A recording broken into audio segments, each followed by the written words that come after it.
The multitude has always been malefic, for the numerical superiority on a human level has always gone in consensus with that which is incorrect.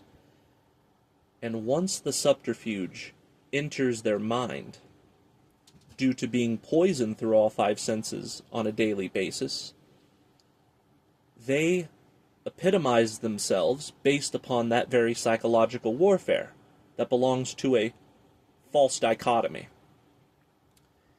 And then the turd sandwich enters their mind, and they think turd sandwich, they speak turd sandwich, and they do turd sandwich.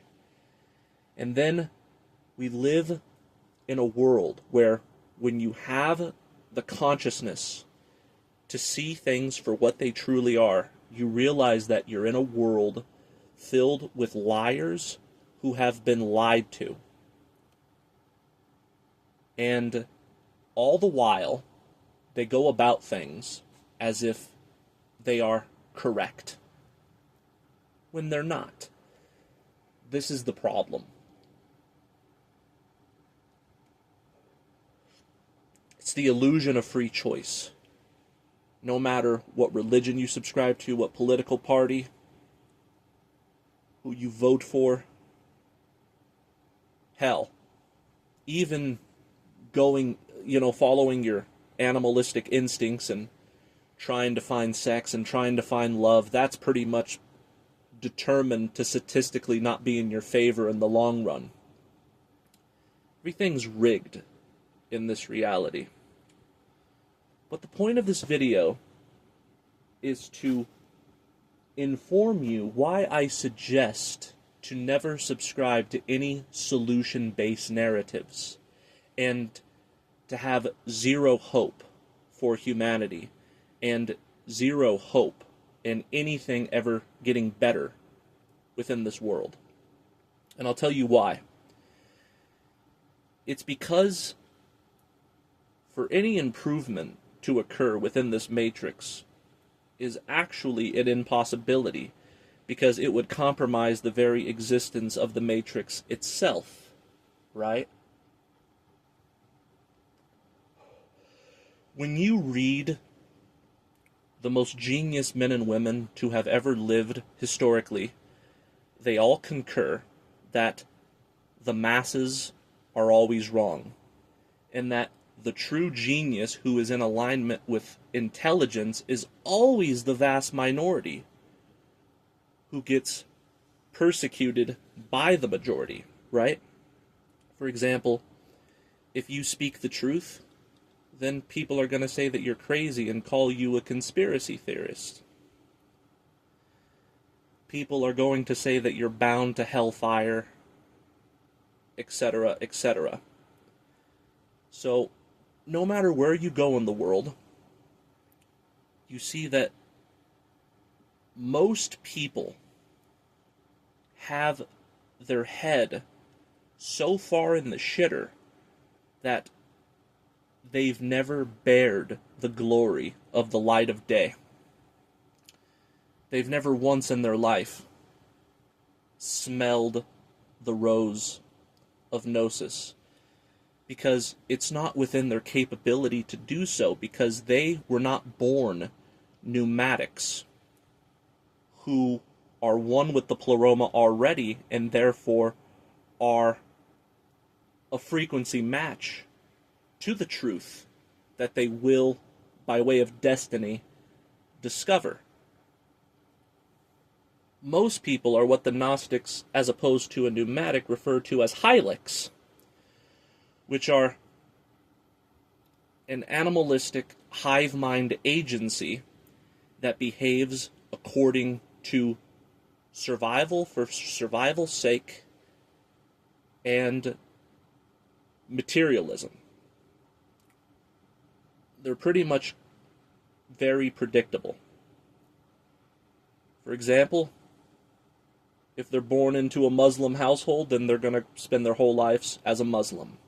If they're born into a Christian household with conservative parents, then that's exactly what they're going to be.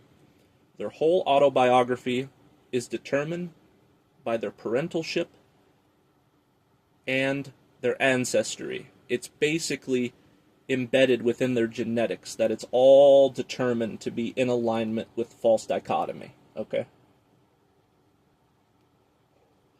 So, the reason why I don't consider myself duty-bound to, quote, try to wake people up is due to the fact that people who are already in alignment with the frequency of truth are going to inevitably be attracted to this information, yet they will always be a vast minority.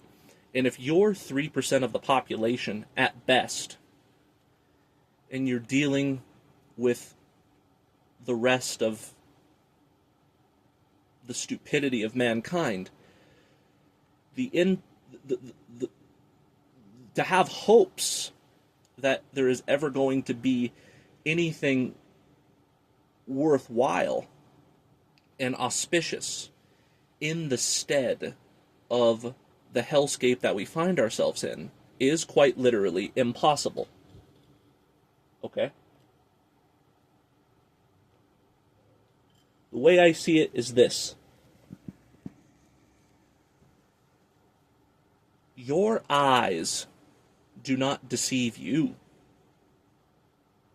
Yet, the eyeballs of everybody else does deceive them.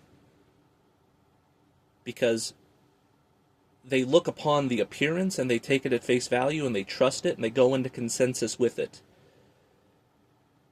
Their crime of intelligence that causes them to be incorrect in the first place is the fact that they trust what their eyes presents to them.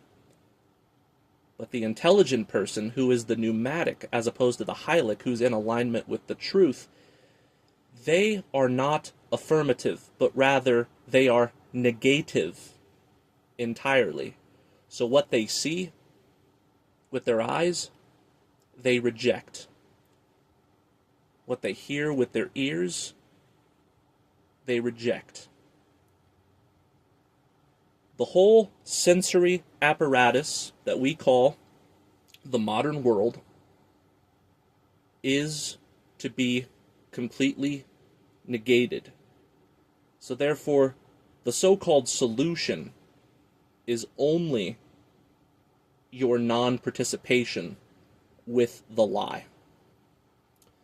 But when you are in non-participation with the lie, you still have to grin and bear the monstrosity of the malefic multitude, because your ultimate negations is everybody else's affirmation. So the way I see it, the root of stupidity is optimism. The root of stupidity, in other words, is to affirm anything that this world has to offer. But the wise man, he perpetually negates and is a rejectionist. And the reason why no ultimate change can occur upon the face of this earth is the fact that the majority of mankind, by law, would never allow it to happen. Because unfortunately, nature runs as a democracy. It is the majority of man that causes society to be exactly what it is. And throughout history, the 97% have always been the 97%.